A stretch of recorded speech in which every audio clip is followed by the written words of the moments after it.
gonta ganti, tapi konsep pembangunannya nggak ganti. Ya, konsep politiknya, konsep ekonominya, ya, konsep pendidikannya tetap sama. Ya, tetap pendidikan kita yang dipaksakan pada anak-anak kita adalah manusia Indonesia itu berasal dari monyet.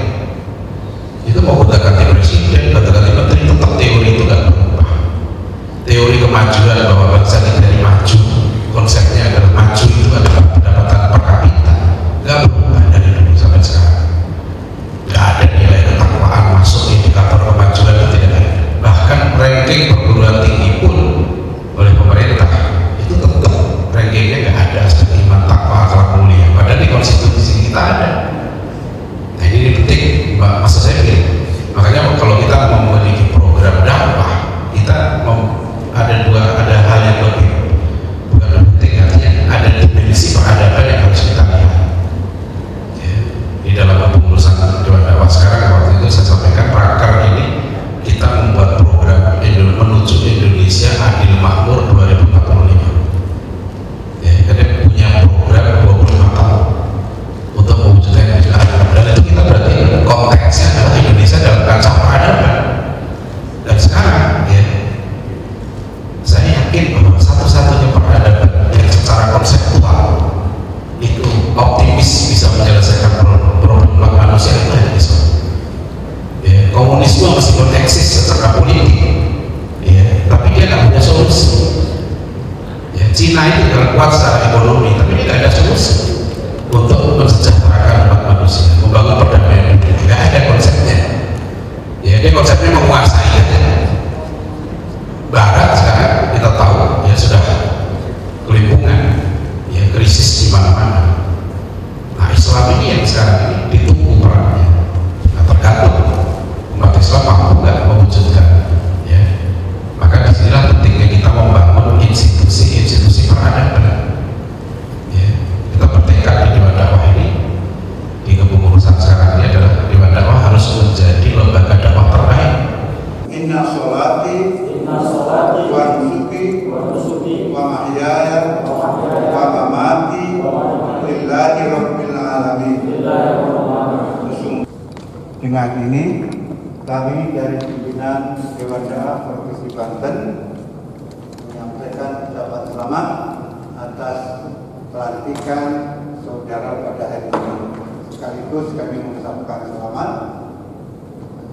Dakwah perlu memahami peta peradaban.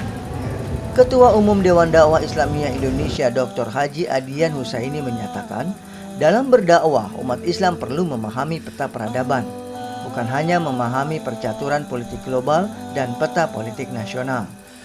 Hal itu disampaikan Dr. Adian dalam acara seminar nasional dan pelantikan pengurus Dewan Dakwah Kota Tangerang Selatan di Ciputat, Tangerang Selatan 14 November lalu. Dicontohkan dalam konteks percaturan peradaban saat ini, maka siapapun Presiden Indonesia, umat Islam tetap menghadapi tantangan hegemoni peradaban modern yang didominasi nilai-nilai sekuler.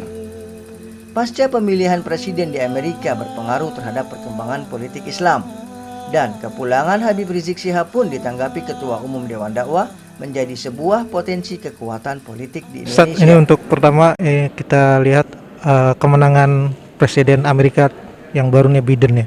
Ini pengaruhnya untuk kegiatan dakwah atau politik di Indonesia seperti apa, Ustaz? Menurut pandangan Ustaz?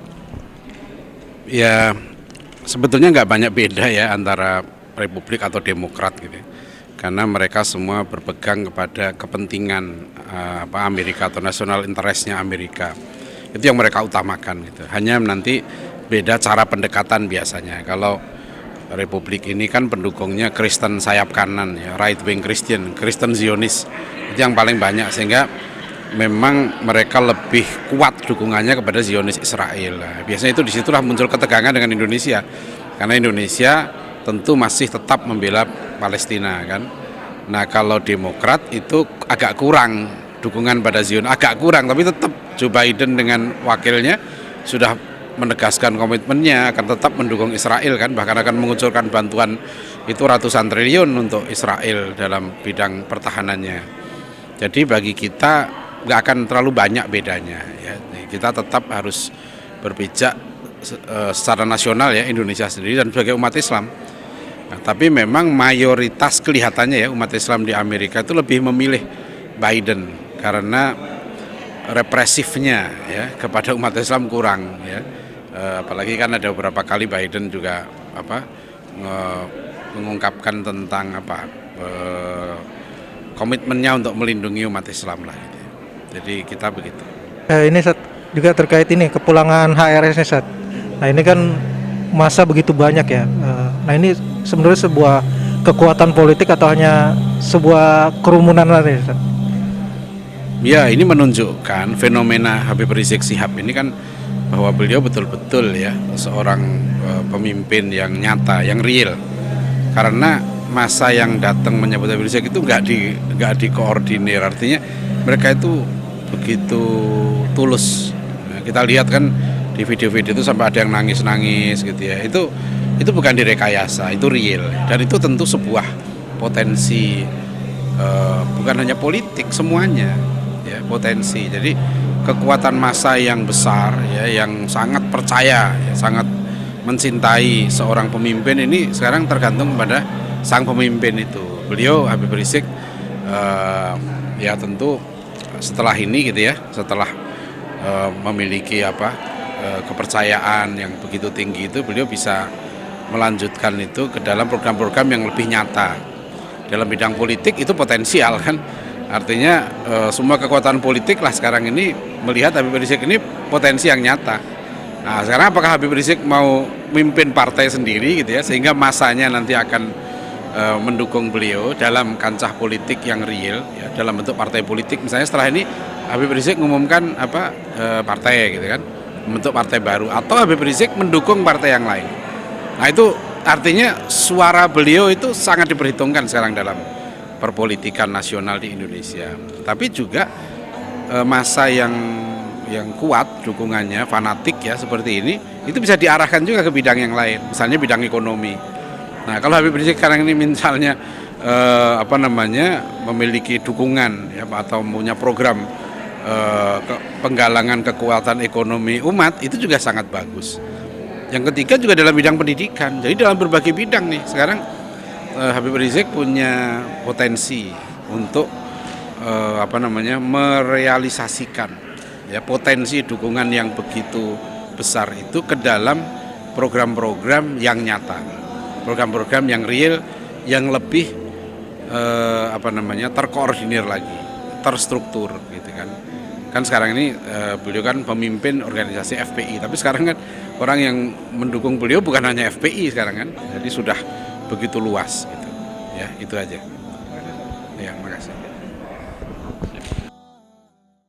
Pilpres Amerika Serikat dan tantangan Dewan Dakwah. Menurut peneliti Dewan Dakwah Kota Tangerang Selatan, Jaka Setiawan MSI, bahwa perkembangan geopolitik pasca Pilpres di Amerika untuk kebijakan politik luar negeri di bawah Biden masih pesimistik. Meskipun harus berusaha untuk mendorong kebijakan-kebijakan yang mengedepankan HAM dan demokrasi. Saya Jaka Setiawan, peneliti Dewan Dakwah Islamiyah Indonesia Kota Tangerang Selatan.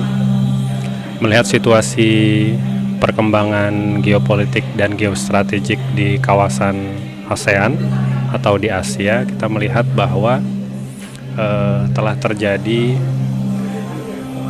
unjuk kekuatan di kawasan ini antara Amerika dan Cina. Bahkan pasca Pilpres Amerika kemarin kita tahu bahwa Biden mengungguli Trump. Bagaimana kebijakan luar negeri Amerika di bawah Biden? Saya kira kebijakan luar negerinya tidak akan jauh beda dengan Barack Obama. Kita tahu bagaimana kebijakan Barack Obama di Timur Tengah, misalkan terkait dengan pemilu di Mesir yang dimenangkan oleh Ikhwanul Muslimin. Barack Obama bahkan hadir di pidato politik pertamanya di Timur Tengah di bawah pemerintahan Mesir, di bawah pemerintahan Asisi. Itu membuktikan bahwa sebenarnya Amerika memiliki standar ganda terhadap ideologinya sendiri, katakanlah dalam hal ini Partai Demokrat yang jargonnya biasanya mengkampanyekan soal HAM dan kemanusiaan, ternyata faktanya itu tidak terjadi di Timur Tengah. Yang kedua, kasus di Suriah, bagaimana penggunaan senjata kimia oleh Bashar Assad juga tidak direspon secara jelas oleh Amerika. Kita bisa lihat kebijakan-kebijakan itu. Kemudian kebijakan lainnya di Indonesia, katakanlah di Laut Cina Selatan, tampaknya Demokrat akan lebih menekankan kerjasama kooperatif dengan Cina, jadi akan lebih lunak terhadap Cina. Dan faktanya kebijakan itu sendiri secara internal di Partai Demokrat juga dikritisi oleh kelompok reformis di sana. Pendekatan Demokrat ala Obama sebelumnya dianggap banyak merugikan kepentingan ekonomi Amerika. Nah, jadi kebijakan politik luar negeri di bawah Biden rasanya kita masih pesimistik, meskipun kita harus berusaha untuk mendorong kebijakan-kebijakan itu sejalan dengan platform Demokrat yang mengedepankan HAM dan kemanusiaan serta demokrasi. Kita mendorong isu-isu di kawasan, katakanlah di Rohingya, Uighur, genosida, kemudian pembantaian umat Islam di India juga harus menjadi konsen Biden di pemerintahannya. Mungkin itu pendapat kami terkait dengan perkembangan geopolitik di kawasan pasca pemilu Amerika Serikat. Terima kasih. Pada kesempatan terakhir, Ketua Dewan Dakwah Kota Tangerang Selatan, Haji Arif Jamaluddin MSI berharap untuk selalu bersama membangun dakwah di Kota Tangerang Selatan yang terkenal dengan moto cerdas, modern, dan religius. Karena itulah, Ketua Dewan Dakwah mengajak seluruh pengurus dan jamaah Dewan Dakwah Tangerang Selatan khususnya agar bekerja sama mewujudkan Dewan Dakwah sebagai organisasi dakwah profesional. Bismillahirrahmanirrahim. Saya serahkan amanah Ketua Dewan Dakwah Kota Tangerang Selatan periode 2016-2020 kepada pengurus baru Dewan Dakwah Kota Tangerang Selatan periode 2020-2025, Bapak Haji Arif Jamaluddin. Allahu Akbar.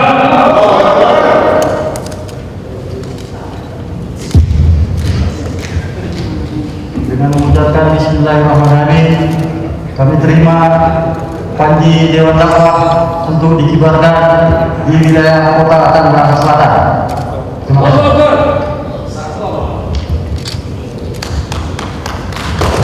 Bismillahirrahmanirrahim. Assalamualaikum warahmatullahi wabarakatuh. Saya Arif Jamaluddin, Ketua Dewan Dakwah Kota Tangerang Selatan jadi 2020-2025 yang baru saja dilantik. Alhamdulillah kami mendapatkan amanah yang besar, kepercayaan yang besar dari pegiat-pegiat aktivis dakwah yang ada di Kota Tangerang Selatan untuk memimpin nakoda Dewan Dakwah ini. Mudah-mudahan kita secara bersama-sama bisa bersinergi untuk membangun dakwah di Kota Tangerang Selatan yang terkenal dengan semboyan religius. Karena moto daripada Kota Tangerang Selatan adalah cerdas, modern, dan religius. Potensi kita untuk bekerja sama dan menggarap lahan dakwah di Kota Tangerang Selatan adalah di sisi religius.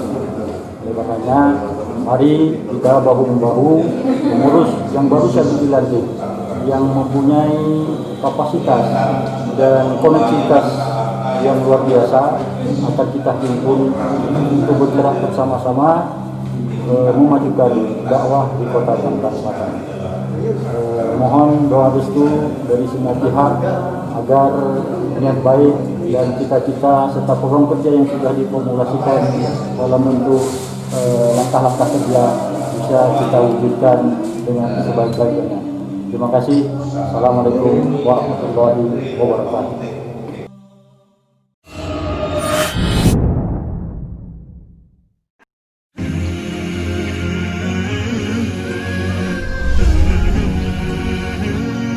Umat